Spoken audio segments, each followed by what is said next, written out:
Plutôt que de s'inquiéter pour Bob, sa belle-mère a commencé à le traiter comme un bon à rien. Tu étais censé m'aider, mais tu as fini à l'hôpital toi-même. C'est juste risible.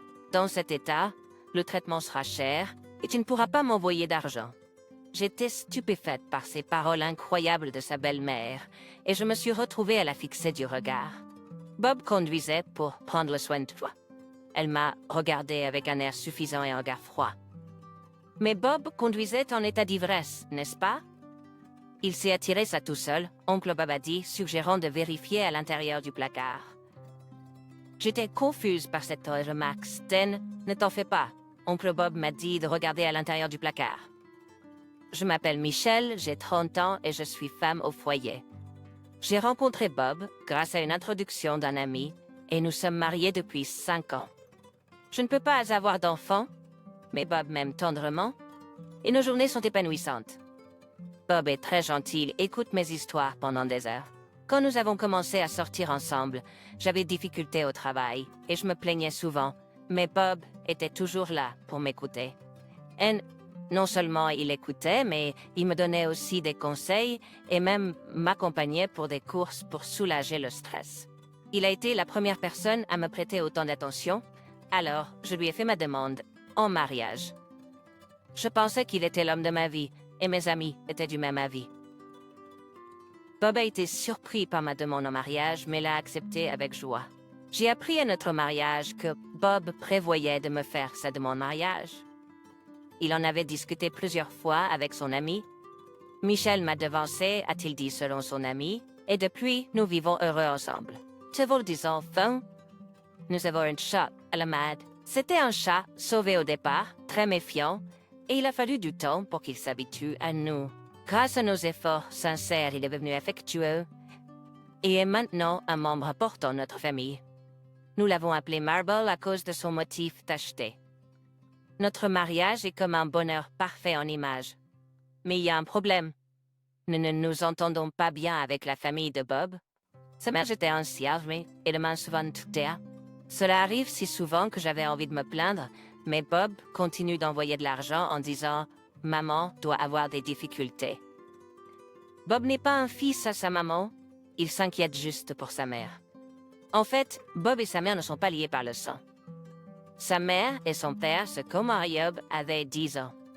La mère biologique de Bob est décédée d'une maladie quand il avait 5 ans, et son demi-frère, Kevin, est né peu de temps après le remariage. Bob n'en parle pas beaucoup, mais c'était probablement un mariage précipité. Sa mère préférait Kevin, son propre enfant, à Bob. Bob a dû se sentir seul à cause de cela. Il parle rarement de cette époque. Une fois, quand il était ivre avant notre mariage, il en a parlé. Je n'arrivais pas à m'entendre avec une mère qui n'achetait que des choses pour Kevin. Peut-être que j'étais juste un embarras pour elle, car nous n'étions pas de la même famille, a-t-il dit, semblant très seul. Depuis lors, Bob n'a jamais exprimé ses plaintes à propos de sa mère et de Kevin. Kevin, choyé par sa mère, manque d'indépendance et vit toujours avec elle à 35 ans. Il semble compter sur le fait de vivre avec elle, n'ayant jamais un emploi stable. Il ne travaille que partiellement dans des magasins de proximité ou fait du travail journalier quand il en a envie. Tout son argent va dans sa propre poche, probablement dépensé pour l'alcool. La belle-mère de Bob, se plaignant du coût de la vie avec Kevin, pleurait souvent auprès de Bob et lui demandait de l'argent chaque mois. Pour moi, il semblait que les beaux-parents de Bob l'utilisaient simplement. Kevin a grandi gâté et a eu des problèmes avec la police plusieurs fois. Il a commencé à se rebeller au collège, se faisant prendre pour vol à l'étalage. Bob, étant 10 ans plus âgé, a dû se rendre plusieurs fois au poste de police, baisser la tête en s'excusant et se porter garant pour Kevin. Il a même dû nettoyer les dégâts de Kevin en s'excusant auprès des victimes. Apparemment, il ne pouvait pas résister à ses désirs. S'il voulait quelque chose, il devait l'avoir. Enfin, il volait des jouets à d'autres enfants. Et en grandissant, il voulait des vélos et des voitures. Voler des vélos ou des voitures était un crime grave, entraînant invariablement l'intervention de la police. Kevin a finalement abandonné l'école secondaire et vit sans but depuis.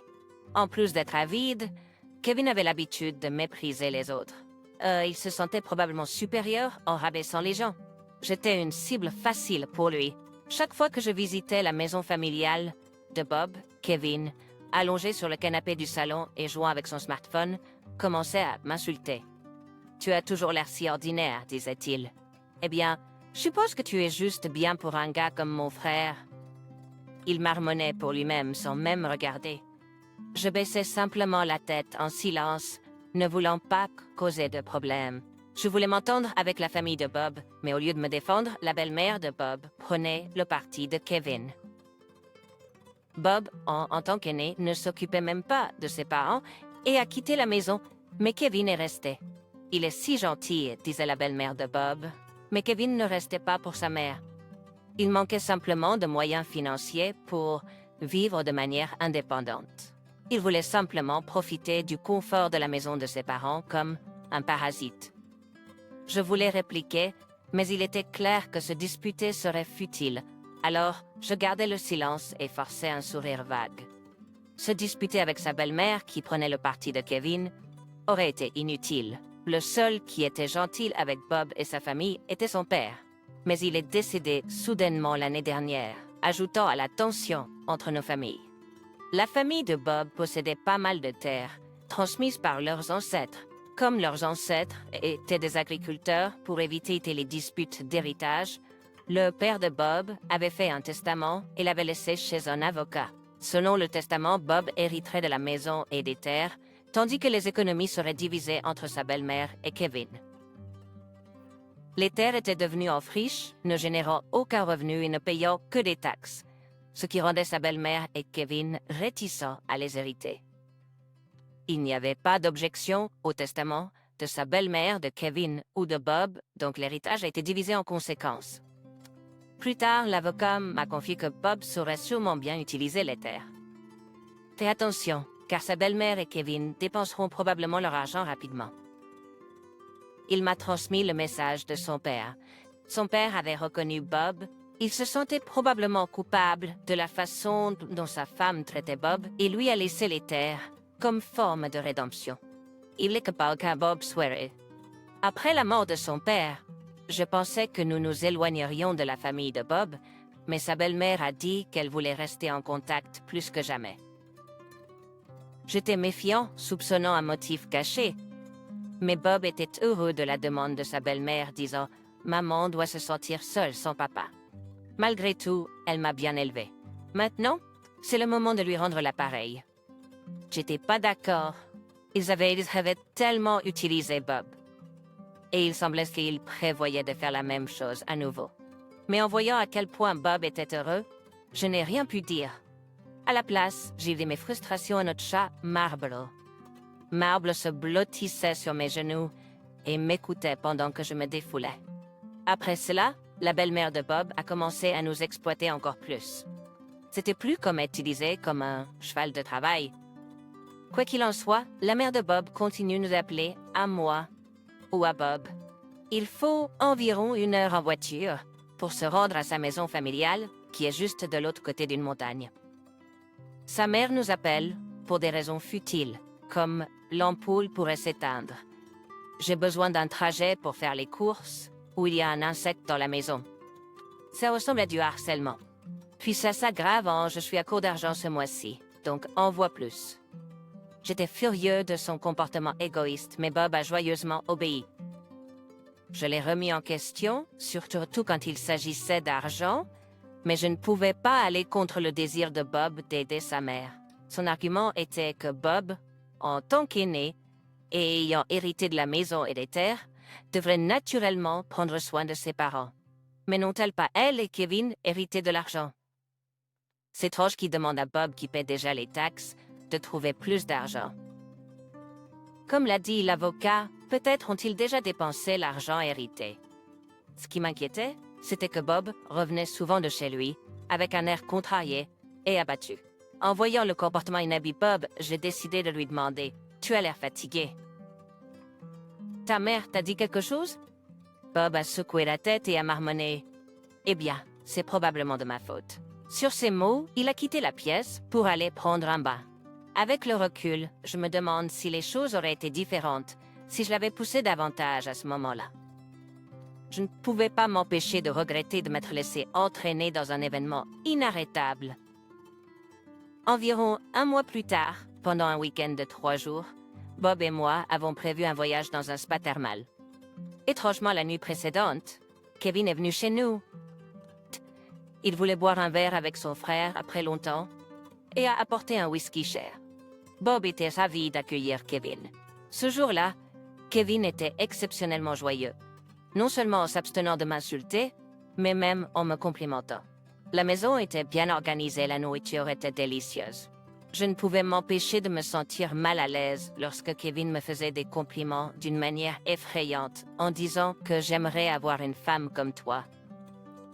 J'ai rappelé à Bob, n'oublie pas, nous avons un voyage demain, alors ne fais pas trop d'excès, et je me suis retirée dans notre chambre tôt.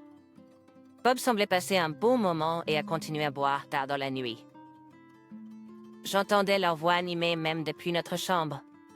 Le lendemain matin, alors que je me préparais pour le voyage, Bob a reçu un appel de sa mère. J'avais un mauvais pressentiment. L'expression de Bob est devenue sérieuse. C'est terrible. J'arrive tout de suite, a-t-il dit. En entendant cela, j'ai regardé vers le ciel. Voilà notre voyage qui tombe à l'eau. Maman a une forte fièvre. Je vais m'occuper d'elle, a expliqué Bob. Alors que je rangeais nos sacs de voyage en réfléchissant à l'annulation du voyage, Bob, avec un air sérieux, a dit « Maman veut que tu viennes aussi pour l'aider avec les repas. » Bob a réveillé Kevin, qui dormait sur le canapé, et lui a parlé de l'état de santé de leur mère. Bob et moi avons conduit notre voiture et Kevin a conduit la sienne en direction de la maison familiale. Honnêtement, je ne voulais pas y aller, mais je ne pouvais pas ignorer sa mère malade, alors je me suis assis sur le siège passager. Je me demandais si Bob était toujours affecté par l'alcool de la veille. Sentant mon anxiété, Bob m'a rassuré. J'ai pris un whisky pour le premier verre, mais ensuite je suis passé au thé d'orge. Je me suis retenu de boire en pensant à notre voyage. Il est vraiment gentil, tout comme mon mari. Le trajet jusqu'à la maison familiale prend environ 1 heure en traversant une montagne. Bob conduisait avec une expression sérieuse. Alors que nous passions le col de la montagne, la vitesse de la voiture a commencé à augmenter. J'entendais même les pneus crisser dans les virages. Sentant la peur, j'ai demandé à Bob de ralentir un peu. En regardant dans le rétroviseur, j'ai remarqué que Kevin semblait être en retard. Bob a soudainement exprimé son inquiétude. « Les freins ne fonctionnent pas », a-t-il dit avec un visage sérieux, la sueur formant sur son front. Je l'ai regardé avec attention pour essayer de comprendre, mais cela ne faisait qu'1 semaine que nous avions récupéré la voiture de l'inspection du véhicule. Nous avions envoyé la voiture pour une inspection anticipée avant le voyage, pensant qu'il valait mieux prévenir que guérir. Mieux vaut prévenir que guérir. La voiture était revenue sans aucun problème, mais est-ce que les freins pouvaient vraiment lâcher comme ça? Au prochain virage, les pneus ont crié bruyamment. J'ai attrapé la poignée du siège passager désespérément. La voiture continuait d'accélérer, en déviant de la voie et en se faisant klaxonner par les voitures venant en sens inverse. Dans la prochaine courbe, la voiture n'a pas ralenti. Elle a dévié dans la voie opposée et s'est écrasée contre la glissière de sécurité. Alors que la voiture frottait contre la glissière en faisant un virage à gauche, nous avons fait face à une réalité malheureuse. La glissière avait pris fin. La voiture a décollé de la courbe, plongeant en bas de la falaise, probablement à environ 15 pieds. Nous nous sommes écrasés au sol presque immédiatement. Les airbags se sont déployés, bloquant ma vue, et j'ai perdu conscience. Quand je me suis réveillée, j'étais allongée dans une chambre d'hôpital. Pendant 1 semaine, j'ai alterné entre conscience et inconscience, ne retrouvant pleinement ma conscience qu'1 semaine après l'accident. J'ai immédiatement demandé à l'infirmière des nouvelles de Bob. L'infirmière a hésité et m'a dit d'attendre l'explication du médecin. J'ai attendu anxieusement et enfin le médecin est arrivé. Il a vérifié ma conscience, mon rythme cardiaque et ma saturation en oxygène et a marmonné « Vous allez bien maintenant ». Puis il a dégagé sa gorge et a expliqué l'état de Bob. Bob était toujours inconscient dans le coma. Il y avait une chance de guérison, mais c'était incertain. Dans le pire des cas, fonctionnalité pour le reste de sa vie. J'avais pas à y croire. Je continuais à imaginer le visage souriant de Bob, son expression innocente en jouant avec des billes. Mais ensuite, l'image de Bob serrant le volant et criant me vint à l'esprit, et je me suis mise à hyperventiler. On m'a donné un sédatif, et je me suis endormie à nouveau. C'est 3 jours plus tard que j'ai pleinement compris la réalité de voir Bob alité. À partir de ce moment-là, je rendais visite à Bob tous les jours, lui parlant désespérément. « Reste fort, rétablis-toi vite. Rentre la maison. » Bob n'a pas repris conscience, mais je n'ai pas abandonné, et j'ai continué à lui parler tous les jours. Environ 1 semaine plus tard, la mère de Bob est venue lui rendre visite. Au lieu de s'inquiéter pour Bob, elle a commencé à le traiter de débraillant. Au lieu de venir m'aider, il finit à faire l'hôpital lui-même. C'est risible. Avec son état, le traitement sera cher et il ne pourra pas m'envoyer d'argent.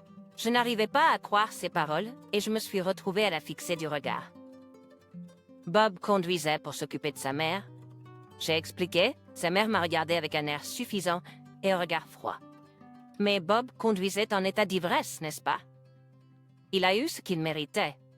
Je n'arrivais pas à comprendre ce qu'elle disait. Bob buvait du thé tout long, n'est-ce pas? Mais il a juste reniflé et a quitté la pièce. Ces dernières paroles, « N'oublie pas d'envoyer de l'argent », résonnaient dans mes oreilles. Confus et submergé, j'essayais de tout comprendre quand ma sœur et ma nièce sont arrivées pour me rendre visite.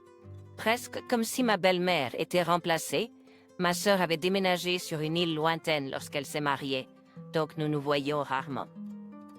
Et elle est venue me voir à cause de l'accident? En voyant ma sœur et ma nièce après si longtemps, j'ai éclaté en larmes, submergée par une vague d'émotions. Ma sœur m'a embrassée doucement. Après m'être un peu calmée, elle m'a expliqué les circonstances de l'accident. En notre absence, Bob et moi, elle avait dû gérer la police et la compagnie d'assurance. Selon elle, l'accident était causé par l'alcool au volant de Bob. Il avait beaucoup bu la veille au soir, avec Kevin essayant de l'arrêter, mais Bob a continué à boire. En entendant cela, j'ai secoué la tête, incrédule. Ça ne pouvait pas être vrai. Kevin devait mentir. J'ai expliqué frénétiquement cela à ma sœur, mais il s'est avéré qu'une quantité importante d'alcool avait été détectée dans le corps de Bob. Je ne pouvais pas comprendre ce qui se passait. J'ai également senti Madame Dupren sur la voiture Brastis. Elle a secoué la tête calmement. Il n'y avait rien de mal avec la voiture. De plus, la voiture avait été volée dans le garage de réparation, rendant une enquête approfondie impossible. Je ne pouvais pas croire en rien de tout cela. Dans quel genre de conspiration étions-nous pris? Alors que je restais assis là, choqué, ma nièce a doucement caressé ma tête et a commencé à dire quelque chose d'étrange. Femme, si tu as du placard. J'ai été pris au dépourvu, ne comprenant pas ce qu'elle voulait dire. T'inquiète pas, on m'a dit de vérifier le placard. Ma nièce a une capacité inhabituelle. Elle sait souvent où se trouvent les objets perdus, disant qu'ils lui parlent. Elle avait rencontré notre chat Marble une seule fois, mais lui parlait comme à un ami. Ma nièce parlait souvent au ciel, disant qu'elle conversait avec ma mère, décédée, qui, selon elle, veille toujours sur moi et ma sœur. C'est cette nièce qui m'a dit « Oncle Bob veut que tu vérifies le placard à la maison ?» Sentant qu'il n'y avait pas d'autre option, je me suis concentrée sur ma guérison pour être libérée de l'hôpital le plus tôt possible. J'ai demandé à ma sœur d'apporter mon ordinateur de la maison et j'ai fait quelques autres demandes. Elle a accepté avec joie en tournant énergiquement ses bras, disant « Je suis prête pour l'action ». J'étais déterminée à découvrir la vérité et à me venger de ma belle-mère et du mystérieux Kevin. J'ai désespérément demandé au médecin d'être libérée, mais cela n'a pas été accordé. Cependant, j'ai pu obtenir la permission pour une sortie temporaire. Bien que je n'ai pas pu être libérée de l'hôpital, j'ai obtenu la permission pour une sortie temporaire accompagnée de ma sœur. Je me suis dépêchée de rentrer à la maison. Je n'avais aucun doute sur les paroles de ma nièce. Ma nièce a une capacité mystérieuse. Bob doit essayer de communiquer quelque chose. Maintenant, mon seul espoir repose sur le don extraordinaire de ma nièce. Notre but était de trouver le placard. En rentrant à la maison, c'était triste de ne pas avoir Bob là, mais il n'y avait pas de temps pour s'attarder là-dessus. Dès que nous sommes entrés dans la maison, ma nièce murmurant pour elle-même, s'est arrêtée devant le placard dans notre chambre au 2e étage. Quand ma sœur et moi l'avons rattrapée, ma nièce s'est tournée vers moi et a prononcé des paroles troublantes. Mon oncle a dit que j'étais ciblée. Je me demandais ce qu'elle voulait dire. Est-ce que quelqu'un aurait trafiqué les freins de la voiture? En ouvrant le placard, ma nièce s'est glissée dans la partie supérieure. J'ai allumé la lampe de poche de mon téléphone pour mieux voir et elle poussait désespérément sur le panneau du plafond. J'ai enlevé les objets du placard et soulevé le panneau. À ma grande surprise, il y avait un vieux coffre-fort caché là. C'était un coffre-fort à combinaison de cadenas et de clés. Je n'ai pas les clés, ni ne connaissais cosas. En réfléchissant à ce que je devais faire ensuite, Marble, notre chat, est venu vers moi. En le prenant et en le caressant, j'ai remarqué une petite pochette attachée à son collier, que je ne connaissais pas. À l'intérieur de la pochette, j'ai trouvé une clé, probablement pour le coffre-fort. J'ai inséré la clé dans la serrure du coffre-fort. Elle s'adaptait parfaitement, mais même en tournant la clé, le coffre-fort ne s'ouvrait pas. Il me fallait toujours déverrouiller la combinaison. J'ai regardé ma sœur pour des idées, mais elle a juste légèrement secoué la tête. Puis ma nièce m'a chuchoté des chiffres à l'oreille. Ces chiffres m'ont été donnés par oncle Bob. Il a dit de les dire seulement à toi, Michel. J'ai noté les chiffres. Ma nièce a dit qu'oncle Bob lui avait dit de vérifier le placard. Pleine d'espoir, j'ai cherché sur mon smartphone comment ouvrir ce type de coffre-fort. Puis, j'ai commencé à tourner la combinaison à gauche et à droite, en l'alignant sur les chiffres. C'était maladroit pour moi de tourner la combinaison. J'ai échoué 2 fois, mais à la 3e tentative, le coffre-fort s'est ouvert.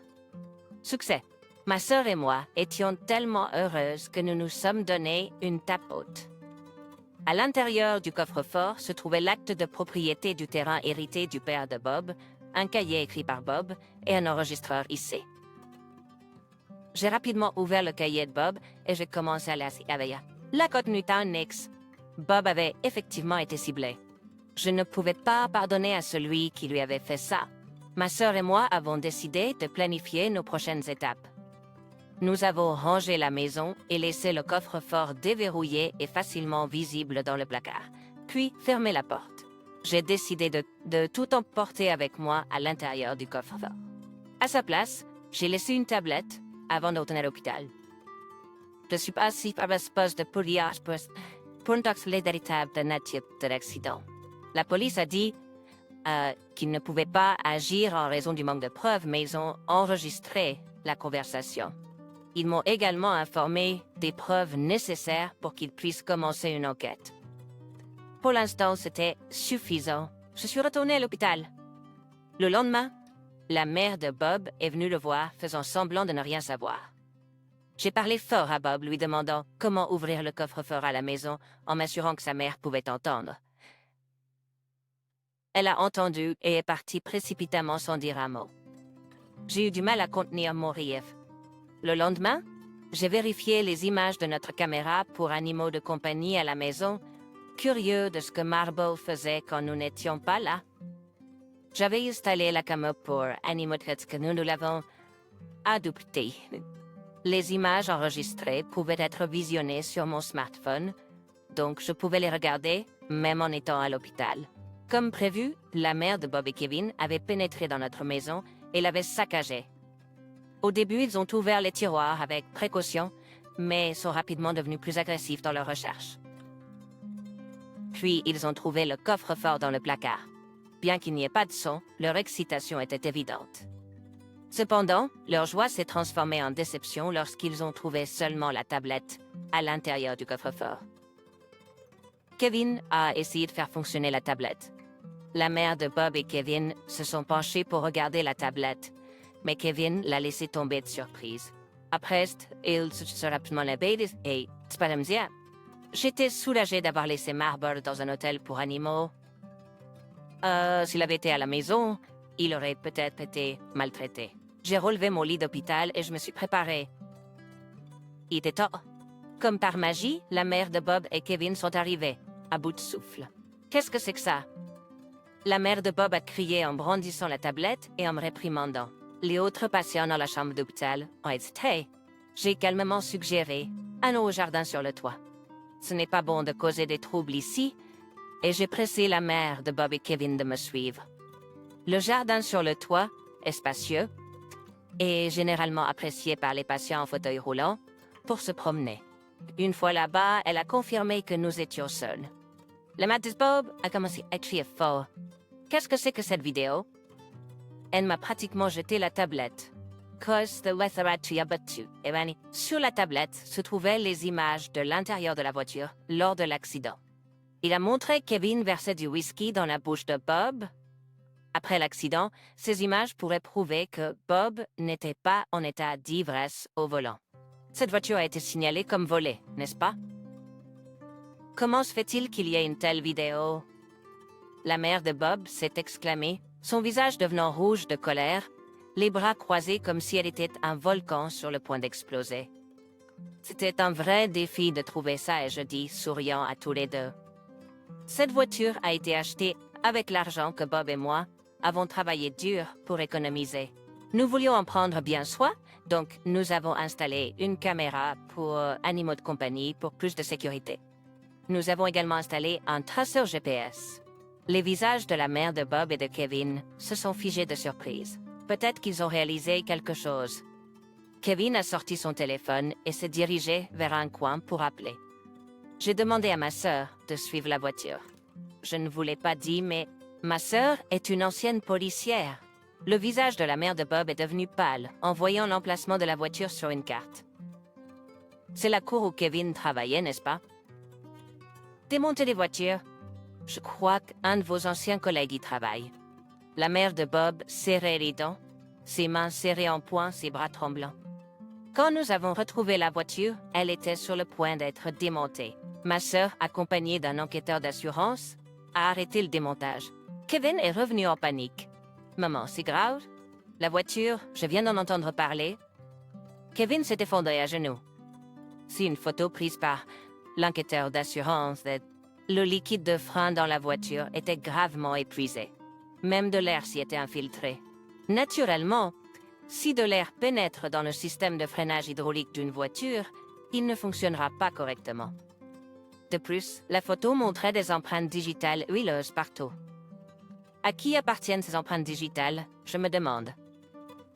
J'ai demandé à Kevin avec malice, alors qu'il était effondré par terre. Kevin n'arrêtait pas de répéter à voix basse « Ce n'est pas vrai, c'est pas vrai ». Comme prévu, la mère de Bob et Kevin avait pénétré dans notre maison et l'avait saccagée. Au début, ils ont ouvert les tiroirs avec précaution, mais sont rapidement devenus plus agressifs dans leur recherche. Puis, ils ont trouvé dans le placard. Bien qu'il n'y ait pas de son, leur excitation était évidente. Cependant, leur joie s'est transformée en déception lorsqu'ils n'ont trouvé que la tablette à l'intérieur du coffre-fort. La mère de Bob et Kevin se sont penchés pour regarder la tablette, mais Kevin l'a laissé tomber de choc. S'il avait été à la maison, il aurait pu être maltraité. J'ai relevé mon lit d'hôpital et je me suis préparée. Il était grand temps. Comme par hasard, la mère de Bob et Kevin sont arrivés, essoufflés. « Qu'est-ce que c'est que ça? » La mère de Bob a crié en brandissant la tablette et en me réprimandant. Les autres patients dans la chambre d'hôpital ont été surpris. « Ce n'est pas bien de causer des troubles ici, j'ai calmement suggéré. Allons au jardin sur le toit. » J'ai encouragé la mère de Bob et Kevin à me suivre. Le jardin sur le toit est spacieux et est généralement apprécié par les patients en fauteuil roulant pour se promener. Une fois là-bas, elle a confirmé que nous étions seuls. La mère de Bob a commencé à crier fort. « Qu'est-ce que c'est que cette vidéo? » Elle m'a presque jeté la tablette. Kevin se tenait là et sur la tablette, il y avait des images de l'intérieur de la voiture de l'accident. Cela prouvait que Kevin avait versé du whisky dans la bouche de Bob après l'accident. Cette voiture a été signalée volée, non? Comment se fait-il qu'il y ait une telle vidéo? La mère de Bob s'est exclamée, son visage devenant rouge de colère, les bras croisés comme si elle était un volcan sur le point d'exploser. Cela a été assez difficile de trouver ça.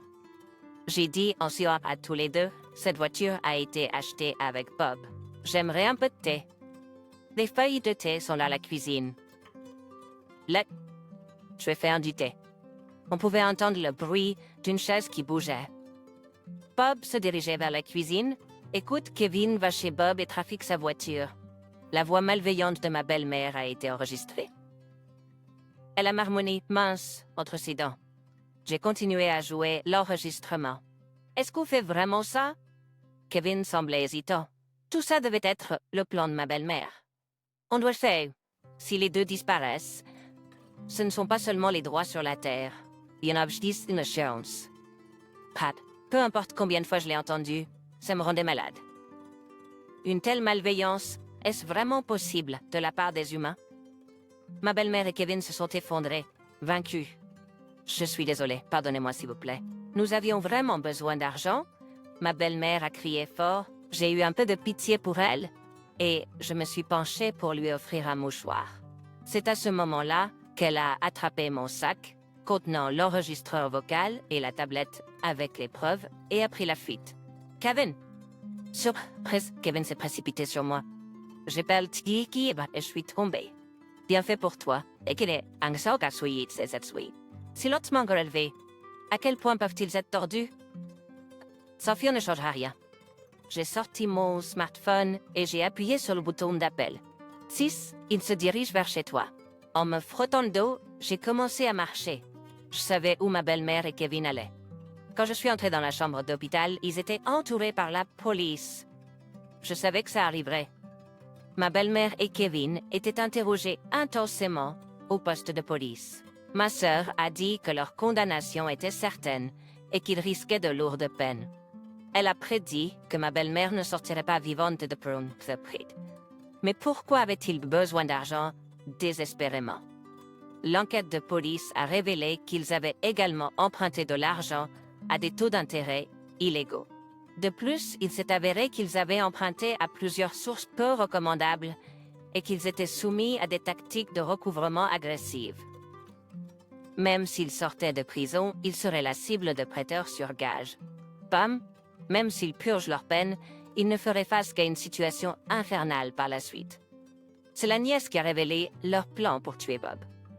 Ils avaient l'intention de tuer Bob, puis moi. Sans elle, Bob n'aurait peut-être pas survécu, et leur plan horrible aurait peut-être réussi.